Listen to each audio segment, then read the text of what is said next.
আসসালামু আলাইকুম, সবাইকে স্বাগতম স্টোরিজ ফ্রম এ ব্লু পিট্রোল চ্যানেলে। আজকের এই ভিডিওতে আপনারা শুনবেন আলবেয়ার কামুর একটি বিখ্যাত এবং শ্রেষ্ঠ একটি উপন্যাস দ্য প্লেগ এর বাংলা অনুবাদ অডিও বুক। এই উপন্যাসটি কয়েকটি অধ্যায়ে বিভক্ত এবং প্রতিটি অধ্যায়ে কয়েকটি পর্ব থাকে। তো প্রথম অধ্যায়ে 8টি পর্ব ছিল। এই 8টি পর্বের মধ্যে প্রথম 3টি পর্ব আপনি ডেসক্রিপশন বক্সে দেওয়া লিঙ্ক থেকে দেখে নিতে পারবেন। আজকের এই ভিডিওতে আপনারা চতুর্থ পর্ব থেকে 8ম পর্ব শুনবেন প্রথম অধ্যায়ের। তাহলে শুরু করে দিচ্ছি আজকের পাঠ। মিশেলের লাশটা আলাদা ওয়ার্ডে রাখার বন্দোবস্ত করে ডাক্তার রিচার্ডকে টেলিফোন করল রিও। এই রোগ সম্পর্কে তোমার ধারণা কি? রিচার্ডের কাছে জানতে চাইল ও। না, এখনও কিছু আন্দাজ করতে পারিনি, নিজের অজ্ঞতা স্বীকার করল রিচার্ড। আমার হাতে মারা গেছে দুজন, একজন 48 ঘন্টা পর আর একজন 3 দিন পর। এই ধরনের রোগী পেলে দয়া করে আমাকে একটু জানিও, ওকে অনুরোধ করল রিও। আরও দুজন সহকর্মীর সঙ্গে আলাপ করল সে। ওদের কাছ থেকে জানতে পেল ইতিমধ্যে 20 জনের মতো মারা গেছে। আবার রিচার্ডকে টেলিফোন করলো। রিচার্ড মেডিকেল অ্যাসোসিয়েশনের চেয়ারম্যান। ওকে অনুরোধ করল রিও এই ধরনের নতুন রোগীদের যেন আলাদা ওয়ার্ডে রাখা হয়। দুঃখিত, বলল রিচার্ড, জেলা কর্তৃপক্ষের হুকুম ছাড়া তা করা যাবে না। কিন্তু রোগটা কি ছোঁয়াচে? তেমন লক্ষ্য আমি এখনও পাইনি, তবে অবস্থা আশঙ্কাজনক, উত্তর দিল রিও। রিচার্ড ওকে আশ্বাস দিল ব্যাপারটা ঊর্ধ্বতন কর্তৃপক্ষকে জানাবে। এদিকে ক্রমশ খারাপ হয়ে উঠেছে শহরের আবহাওয়া। মিশেল মরার পরের দিন গোটা আকাশ ছেয়ে গেল মেঘে মেঘে। পরপর কয়েকবার মুষলধারে বৃষ্টি হলো, কিন্তু বৃষ্টির কয়েক ঘন্টা পর আবহাওয়া আবার হয়ে উঠল গরম, ভ্যাপসা। শুধু রিওর হাঁপানি রোগীর কাছে আবহাওয়াটা মনে হচ্ছিল অন্যরকম। মনে প্রাণে যেন এরকমই চাইছিল বুড়ো। মনে হচ্ছে শরীরের ভেতর সেদ্ধ করে ফেলছে, বিড়বিড় করে বলল সে। তবে হাঁপানি রোগীর জন্য এমন আবহাওয়াটাই দরকার। আত্মহত্যার চেষ্টার ঘটনাটা তদন্তের ব্যাপারে কটার্ডের ফ্ল্যাটে এলো রিও। পুলিশ অফিসার তখনও আসেনি। ওঠার সময় সিঁড়িতে দেখা হলো গ্রাঁদের সাথে। গ্রাঁদ রিওকে নিয়ে ওর ফ্ল্যাটে ঢুকলো। 2টি মাত্র ঘর, তেমন আসবাবপত্র নেই। তবে দৃষ্টি আকর্ষণ করার মতো 2টি জিনিস আছে। একটা বইয়ের শেলফ, অভিধানে ঠাসা, অন্যটা ব্ল্যাকবোর্ড। গ্রাঁদ বলল, কটার্ড সকাল থেকে মাথায় খুব যন্ত্রণা অনুভব করছে। গ্রাতকে ক্লান্ত দেখাচ্ছে, তাছাড়া উত্তেজিত মনে হলো ওকে। সারাক্ষণ পায়চারি করে ঘরের ভেতর।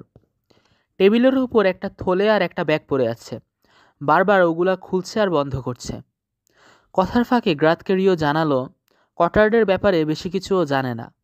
সিঁড়িতে দেখা হলে শুভেচ্ছা বিনিময় হতো, এই পর্যন্তই। তবে লোকটা অদ্ভুত প্রকৃতির। আমার সঙ্গে মাত্র 2বার কথা হয়েছে। কয়েকদিন আগে এক পকেট রঙিন চক কিনে আমি ঘরে ফিরছিলাম। সিঁড়িতে প্যাকেটটা হাত থেকে পড়ে গেল, চকগুলা ছড়িয়ে যায় মেঝেতে। লাল এবং নীল রঙের চক ছিল ওখানে। কটার্ডোর ঘর থেকে বেরিয়ে এসে ওগুলো তুলতে সাহায্য করে আমাকে। সে সময় ও প্রশ্ন করেছিল, রঙিন চক দিয়ে আপনি কি করবেন? আমি উত্তর দিলাম, আমি ল্যাটিন ভাষা চর্চা করি। শুনে বেশ আগ্রহ দেখালো ও এবং আমার কাছে একটা চক চাইল। আমি এতে আশ্চর্য হলেও ওকে একটা চক দিয়ে দিলাম। কথা শেষ করলো গ্রাদ। আর অন্যবার কি কথা হয়েছিল ওর কাছে জানতে চাইল রিও। গ্রাদ উত্তর দেওয়ার আগে একজন কেরানিকে নিয়ে ভেতরে ঢুকলো পুলিশ অফিসার। বলল, আমি প্রথমে মসিয়ে গ্রাদের বক্তব্য শুনতে চাই। রিও লক্ষ্য করল কটারের কথা বলতে গিয়ে গ্রাদ কয়েকবার উচ্চারণ করল, এই হতভাগ্য লোকটা, এবং ওর দুর্জয় সংকল্প। আত্মহত্যা করতে চাইবার পেছনে কী কারণ থাকতে পারে, প্রশ্ন করল অফিসার। উত্তর দিতে গিয়ে গ্রাদ উপযুক্ত ভাষা খুঁজতে বেশ সময় নিয়ে নিল। শেষে বলল, কোনো গোপন বেদনা? কোনো গোপন বেদনা বলতে আপনি কি বোঝাতে চাইছেন? এক রাতে আমার দরজায় টোকা দিয়ে কটার্ড। আমি দরজা খুললাম। আমার কাছে একটা ম্যাচের কাঠি চাই সে। আমি ওকে একটা গোটা বাক্স দিয়ে দেই। ওর আচরণে অস্বাভাবিক কিছু ছিল কি? হাবভাব বুঝলাম আমার সঙ্গে কথা বলতে চায়, কিন্তু ও জানতো আমার কাজ নিয়ে আমি ভীষণ ব্যস্ত। এবার অফিসার রিওকে বলল, আমি এখন অসুস্থ লোকটাকে দেখতে চাই। কটার্ডকে কিছু ধাতস্থ হতে সময় দেওয়ার জন্য প্রথমে ওর ঘরে একাই ঢুকলো রিও। খাটের উপর বসে আছে কটার্ড, গায়ে ধূসর একটা শার্ট, চোখে মুখে আতঙ্ক, উৎকণ্ঠা নিয়ে দরজার দিকে তাকিয়ে আছে ও। পুলিশ এসেছে তাই না? রিওকে দেখে জানতে চাইল কটার্ড। হ্যাঁ, কিন্তু আপনি এত উত্তেজিত হচ্ছেন কেন? মামুলিকও একটা প্রশ্ন করেই চলে যাবে। ওকে অভয় দিয়ে বেরিয়ে যাচ্ছিল রিও, পেছন থেকে ডাকলো কটার্ড। রিও কাছে যেতেই ওর হাত চেপে ধরল ও। অসুস্থ লোককে নিশ্চয়ই এরা বিরক্ত করে না? ওর কণ্ঠে ঝরে পড়ল মিনতি। এমন ব্যবহারে প্রশ্নই ওঠে না। আবার ওকে অভয় দিল রিও। কথাগুলো শুনে সুস্থ বোধ করলো কটার্ড। অফিসারকে আনতে বেরিয়ে গেল রিও। গ্রানাদ যা যা বলেছিল পড়ে শোনানো হলো কটার্ডকে। এরপর অফিসার আরম্ভ করলো জেরা। আপনি আত্মহত্যা করতে চাইছিলেন কেন? গ্রাদের কথাই ঠিক। কোনো গোপন বেদনার কারণে? ভবিষ্যতেও এমন করার ইচ্ছা আছে নাকি? এই কথা জিজ্ঞেস করলো অফিসার। না, নিশ্চয়ই নেই। আমি একটু শান্তি চাই। শুনুন, কড়া গলায় বলল অফিসার, আপনি সবার শান্তি নষ্ট করেছেন। চোখের ইশারায় অফিসারকে থামতে বলল রিও। বিদায় নেওয়ার সময় অফিসার ওর কাছে জানতে চাইল, ডাক্তার সাহেব, যেভাবে লোক মারা যাচ্ছে তাতে শহরে কোনো বিপদের আশঙ্কা আছে কি? স্পষ্ট করে কিছু বলা কঠিন। হয়তো আবহাওয়ার জন্য এমন হচ্ছে, মন্তব্য করল অফিসার। সত্যি, দিন দিন ভয়ঙ্কর হয়ে উঠছে আবহাওয়া। যত বেলা বাড়ে কোনো কিছুতে হাত দিলে মনে হয় কেমন যেন আঠা আঠা লাগছে। একজন রোগী দেখে বাসায় ফিরে রিও আর বারে ওর উদ্বিগ্ন। সেদিন সন্ধ্যায় শহরতলিতে হঠাৎ একজন শুরু করলো বমি। প্রচণ্ড জ্বরে ছটফট করতে করতে পুরুষাঙ্গ চেপে ধরে অবিরাম প্রলাপ বকতে লাগলো লোকটা। একটা গ্ল্যান্ড টস টস করছিল পুজে। দেখতে দেখতে পাকা ফলের মতো ফেটে গেল গ্ল্যান্ডটা। শহরের সবগুলো এলাকা থেকেই ঘন ঘন ডাক আসতে লাগলো রিওর। গ্ল্যান্ডগুলোর ওপর আড়াআড়িভাবে দুটো টান দেয় ও। অমনি পূজার রক্ত একসঙ্গে ঠেলে বের হতে থাকে। হাত পা ছড়িয়ে নেতিয়ে পড়ে রোগী। পা এবং পেটের বিভিন্ন জায়গায় ফুটে ওঠে কালো কালো চাকা এবং সর্বশেষে রোগী মারা যায়। শহরে ইঁদুরের মতো দলে দলে মরতে আরম্ভ করলো মানুষ। ইঁদুর মরেছে প্রকাশ্যে রাস্তাঘাটে, মানুষ মরছে আড়ালে বাড়ির ভেতর। এজন্যই সাংবাদিকরা ব্যাপারটার ভয়াবহতা অতখানি বুঝতে পারল না, শুধু জানলো ডাক্তাররা। ওরা বুঝতে পারলো মহামারী শুরু হয়েছে। একদিন রিওর সঙ্গে দেখা করতে এলেন ডাক্তার ক্যাসেল। বয়সে তিনি রিওর চেয়ে অনেক বড় এবং অভিজ্ঞ। রিও, রোগটা নিশ্চয়ই আন্দাজ করতে পারছো তুমি? মৃতদেহ পরীক্ষার ফলাফলে রিপোর্টের জন্য অপেক্ষা করছি, রিও জবাব দিল। রিপোর্টে কি পাওয়া যাবে তা আমি আগেই জানি, কিন্তু আশ্চর্যের ব্যাপার, বহু আগেই তো পশ্চিম ইউরোপ থেকে এ রোগ উধাও হয়েছিল। রোগটা তুমিও নিশ্চয়ই আন্দাজ করতে পেরেছ। চিন্তায় ডুবে গেল রিও। চোখ মেলে দিল জানালার বাইরে। দূর দিগন্তের ঘিরে আছে উঁচু উঁচু পর্বতশৃঙ্গ। নিষ্প্রভ হয়ে আসছে আকাশের আলো। দেখো ক্যাসেল, বলল ও, ব্যাপারটা এখন আমার কাছে অবিশ্বাস্য মনে হচ্ছে, কিন্তু লক্ষণ দেখে আমার আর কোনো সন্দেহ নেই, প্লেগই শুরু হয়েছে। 5 জানালায় দাঁড়িয়ে নিচে শহরের দিকে তাকিয়ে আছে রিও। মনে করার চেষ্টা করছে প্লেগ নিয়ে কখন কি পড়েছে। আস্তে আস্তে স্মৃতিতে ভেসে উঠল ইতিহাসের পাতা। ওগুলা উল্টাতে উল্টাতে ও দেখল আজ পর্যন্ত 30টা বড় বড় প্লেগ এসেছে পৃথিবীতে। মারা গেছে 10 কোটির মতো মানুষ। মনে পড়ল কনস্ট্যান্টিনোপল এর প্লেগের কথা। একদিনে 10,000 লোক মারা গিয়েছিল ওখানে। 70 বছর আগে ক্যান্টনে দেখা গিয়েছিল প্লেগ। মানুষের মধ্যে তা ছড়িয়ে পড়ার আগে মরেছিল 40,000 ইঁদুর। লাশে ভরে গিয়েছিল অ্যাথেন্স নগরী। কাকপক্ষীরাও পালিয়েছিল শহর থেকে। ফ্রান্সের মশাই শহরে বিরাট বিরাট গর্তে গলিত লাশ ছুঁড়ে মেরেছিল কয়েদিরা। শহরে গড়ে তোলা হয়েছিল বিশাল প্রাচীর, যেন প্লেগের দূষিত বাতাস ঢুকতে না পারে শহরের ভেতর। কনস্ট্যান্টিনোপলে আশ্রমগুলার শতচ্ছিন্ন খড়ের গদির উপর ছড়িয়েছিল অসংখ্য গলিত শবদেহ। বিছানা থেকে আকসের সাহায্যে টেনে তুলতে হয়েছে ওগুলোকে। ইতালির মিলানে ঘটেছিল ইতিহাসের জঘন্যতম বিকৃত ঘটনা। একদিকে প্লেগের প্রভাবে মানুষ সন্ত্রস্ত, অন্যদিকে উদাসীন নরনারী কবরস্থানে মিলিত হয়েছে সঙ্গমে। লন্ডন দৈত্যপুরীর মতো অন্ধকারাচ্ছন্ন হয়ে পড়েছিল। রাস্তায় রাস্তায় শুধু শোনা যেত শবদেহবাহী শকটের নিরন্তর ঘর ঘর শব্দের প্রতিধ্বনি। রাতের আধারে অ্যাথেন্স এর সমুদ্র তীরে জড়ো হয়েছিল অগণিত মানুষ। কাঁধে ওদের আত্মীয় পরিজনের মৃতদেহ। সবাই চাইছিল শুকনো মাটিতে লাশগুলোকে কবর দিতে, কিন্তু স্থান সংকুলান হচ্ছিল না। সবার হাতে ছিল মশাল। সেই মশাল দিয়ে তখন ঘোরতর যুদ্ধ আরম্ভ হয়েছিল ওদের ভেতর। 6 জি খবর দিল গ্রান্ট এসেছে। গ্রান্ট মিউনিসিপ্যাল অফিসের কেরানি হলেও পরিসংখ্যান দপ্তরে জন্ম, মৃত্যু, বিবাহ ইত্যাদি লিপিবদ্ধ করার কাজ মাঝে মাঝে করতে হয় ওকে। সে কারণে গত কয়েকদিন ধরে যেসব মৃত্যু ঘটছিল তার একটা হিসেব রেখার দায়িত্ব পড়েছিল ওর উপর। কৃতজ্ঞতাবোধ ওর চরিত্রের বিশেষ একটা গুণ। সেজন্যই স্বেচ্ছায় মৃত্যুর সর্বশেষ সংখ্যা সংবলিত একটা রিপোর্ট সে নিয়ে এসেছে ডাক্তারের কাছে। একখণ্ড কাগজ নাচাতে নাচাতে ঘরে ঢুকলো গ্রান্ট। প্রতিবেশী কটার্ডকে সঙ্গে নিয়ে এসেছে। মৃত্যুর সংখ্যা বেড়েই চলেছে ডাক্তার। গত 48 ঘন্টায় 11 জন মারা গেছে। কটার্ডের সঙ্গে করমর্দন করে রিও জিজ্ঞেস করলো, আপনি কেমন আছেন আগে সেটা বলুন। আপনাকেও ধন্যবাদ জানাতে এসেছে। আপনাকে অহেতুক ঝামেলায় ফেলার জন্য বেচারি দুঃখিত, বলল গ্রান্ট। রিও ততক্ষণে চোখ বুলাতে শুরু করেছে রিপোর্টে। ভ্রু কুঁচকে উঠল ওর। না, আর দেরি নয়, রোগের নামটা ঘোষণা করতে হবে। তুমি এখন ল্যাবরেটরিতে যাবে। আপনারা যাবেন আমার সঙ্গে? ঠিক বলেছেন আপনি, রিওর সঙ্গে নামতে নামতে বলল গ্রান্ট। সদ্য গোপন না রাখাই ভালো। প্যালেস দি আর্মস এর দিকে হাঁটা ধরল ওরা তিনজন। তখন সন্ধ্যা নামছে। মাফ করবেন, প্যালেসের কাছাকাছি পৌঁছে বলল গ্রান্ট। আমাকে ফিরতে হবে। সন্ধ্যাবেলাটা আমার কাছে বড় পবিত্র। সত্যি কথা বলেছ। এতক্ষণে মুখ খুলল কটার্ড। সন্ধ্যের পর কেউ ওকে ঘর থেকে বেরোতে দেবে না। আপনাকে কি অফিসে অতিরিক্ত কাজ করতে হয়? প্রশ্ন করল রিও। না না, তা নয়, আমার নিজের কিছু কাজ নিয়ে ভীষণ ব্যস্ত আমি, জানালো গ্রান্ট। তাই? তা কেমন কাজ চলছে? একটানা কয়েক বছর হলো লেগে আছি, তাই কিছু করতে পারেনি বলে আশ্চর্য শোনাবে, কিন্তু কিছুই যে করতে পারেনি সেটাও সত্য। জানাতে আপত্তি না থাকলে বলবেন কি করছেন। গ্রাদের কান দুটা বেখাপ্পা রকমের বড়, টুপির বাইরে বেরিয়ে থাকে। এক হাতে টুপিটা টেনে কান দুটো ঢেকে নিল ও। তারপর বিড়বিড় করে অস্পষ্ট স্বরে কিছু একটা মন্তব্য করল। রিও যেটুকু বুঝলো তার অর্থ এই যে কাজটা ব্যক্তিত্বের বিকাশ সংক্রান্ত। দ্রুত ঘুরে দাঁড়ালো গ্রান্ট।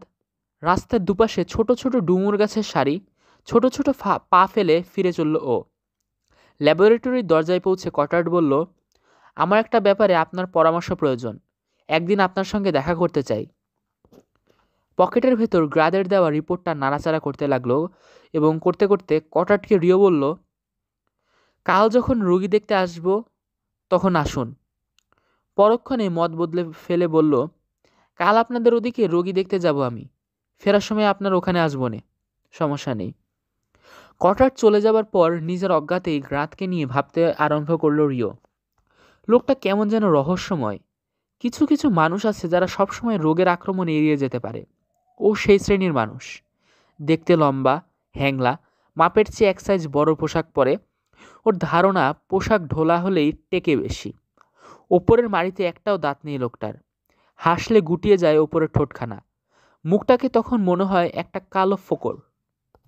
রাস্তায় ওকে হাঁটতে দেখলে মনে হয় একজন পাদ্রী হাঁটছে। পথ পেরোয় দেয়াল ঘেঁষে। কোন ফাঁক দিয়ে কোথায় চলে যায় বোঝাই যায় না। মনে হয় ও একটা ইঁদুর। মাঝে মাঝে ওর গা থেকে ভেসে আসে তামাক আর সিঁড়ি ঘরের গন্ধ। এক কথায় তাৎপর্যহীন একজন মানুষের সমস্ত বৈশিষ্ট্য এই লোকটার আছে। ভীষণ লাজুক গ্রান্ট। কখনো প্রতিবাদ করতে পারে না। তাছাড়া নিজের মনোভাব প্রকাশের উপযুক্ত ভাষাও খুঁজে পায় না সে। সবসময় হাতড়াতে থাকে শব্দ। ডাক্তার সাহেব, আপনি যদি বুঝতেন। প্রায়ই ওকে বলে গ্রাদ। নিজের মনোভাব কিভাবে প্রকাশ করা যায় তা শেখার জন্য আমার প্রাণে যে কি অকুলতা। গ্রাদকে নিয়ে ভাবতে ভাবতে রিওর মনে হলো, নিশ্চয়ই ও বই বা তেমন কিছু একটা লেখার কাজে ব্যস্ত আছে। 7 পরের দিন কর্তৃপক্ষকে রোগের ব্যাপারটা ভালো করে বোঝালো রিও। প্রিফেক্টের অফিসে স্বাস্থ্য কমিটির সভায় বসতে রাজি হলো সবাই। আসার পথে ডাক্তার ক্যাসেলকে নিজের গাড়িতে তুলে নিল রিও। শুনেছ? ক্যাসেল বলল, সারা জেলায় নাকি এক গ্রাম সিরামও নাই। হ্যাঁ জানি, ডিপোতে টেলিফোন করেছিলাম। আমার কথা শুনে চমকে উঠেছিল ডাইরেক্টর। সিরাম এখন প্যারিস থেকে আনতে হবে, কাল টেলিগ্রাম পাঠিয়েছি। ওদেরকে অভ্যর্থনা জানালো প্রিফেক্ট, কিন্তু বুঝতে অসুবিধা হলো না যে চাপা ক্রোধে জ্বলছেন তিনি। আসুন কাজ শুরু করি, ডাক্তারদের লক্ষ্য করে বললেন প্রিফেক্ট। আশা করি পরিস্থিতি ব্যাখ্যা করার কোনো দরকার নেই। না, তার দরকার হবে না, বলল ডাক্তার রিচার্ড। এখন প্রশ্ন হচ্ছে এই অবস্থায় কি ব্যবস্থা নেওয়া উচিত।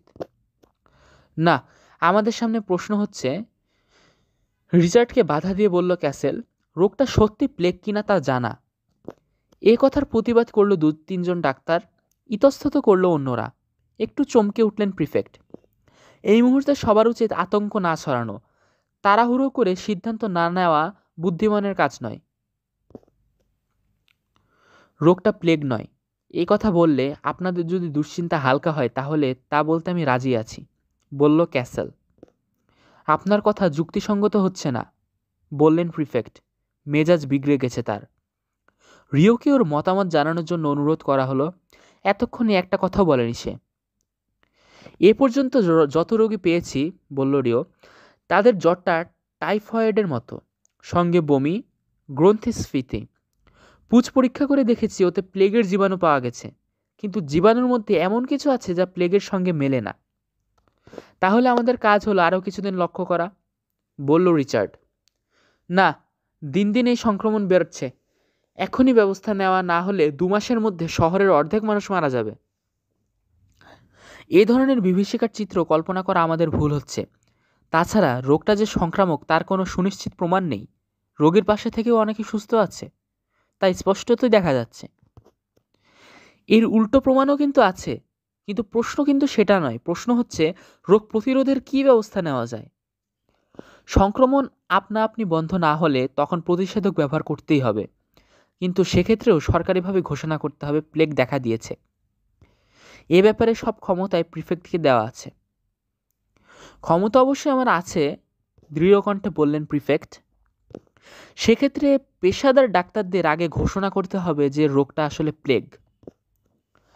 কিন্তু আমরা ডাক্তাররা যদি একমত না হতে পারি তাহলে একটা ভয়ঙ্কর ঝুঁকি নিতে হবে আপনাদের। হয়তো দেখা যাবে শহরের অর্ধেক মানুষ মারা গেছে, বলল রিও। আমার সহকর্মী পুরোপুরি বিশ্বাস করেন রোগটা প্লেগই, ওর কথা থেকেই তাই মনে হচ্ছে, বলল রিচার্ড। আমি যা দেখেছি তাই বলেছি। আমি এখন জানতে চাই আমার সহকর্মী কি এমন কথা বলতে রাজি আছেন যে কোনো রকম প্রতিষেধক ছাড়াই এই রোগ ভালো হয়ে যাবে। এবার ইতস্তত করল রিচার্ড। তুমি বিশ্বাস করো রোগটা প্লেগ? রোগের নাম আমি কি বলি না বলি সেটা বড় কথা নয়, কথা হচ্ছে সময়ের। তাহলে দেখা যাচ্ছে, প্রিফেক্ট বললেন। আপনার অভিমত হচ্ছে রোগটা প্লেগ না হলেও তারই প্রতিরোধ ব্যবস্থা এখনই নিতে হবে। হ্যাঁ, ঠিক ধরেছেন, বলল রিও। নিজেদের মধ্যে আলাপ আলোচনা শুরু করলো ডাক্তাররা। রিচার্ডকে ওদের মুখপাত্র নির্বাচন করা হলো। উঠল প্রতিবাদের ঝড়, দেখানো হলো নানা রকম ভয়।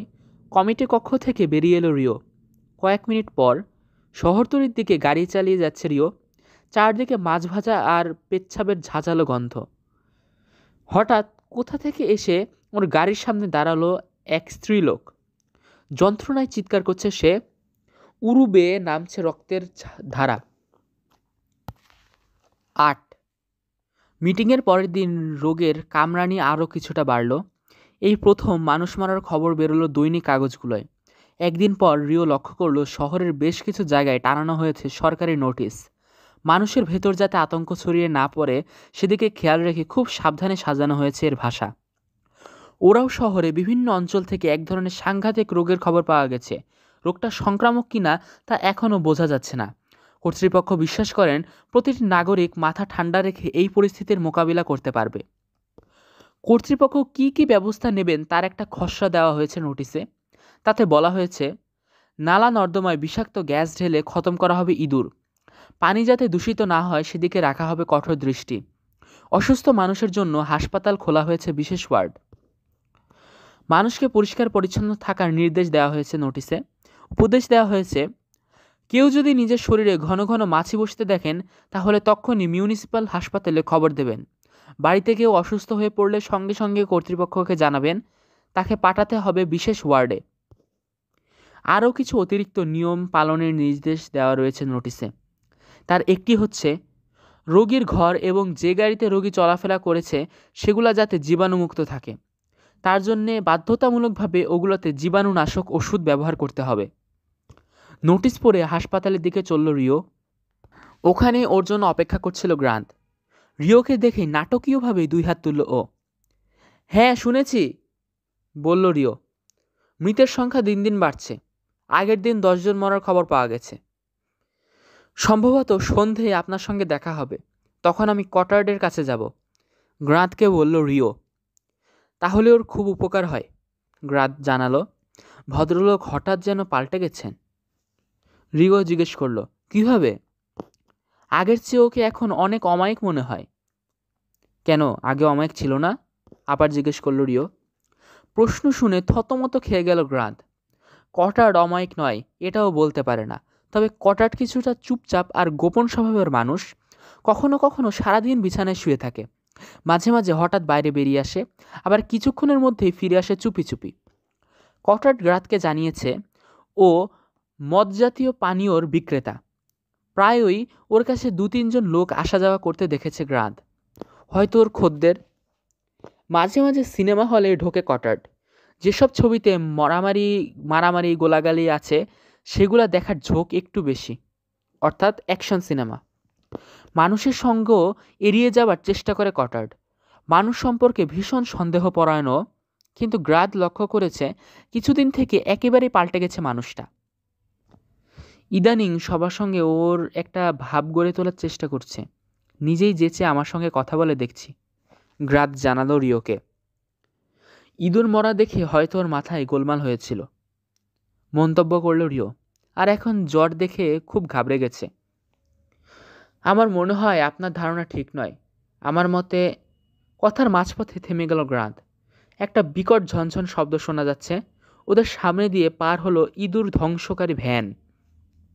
আমার ধারণা কোনো ব্যাপারে ওর বিবেকের কাছে অপরাধী হয়ে আছে, গম্ভীরভাবে বলল গ্রান্ট।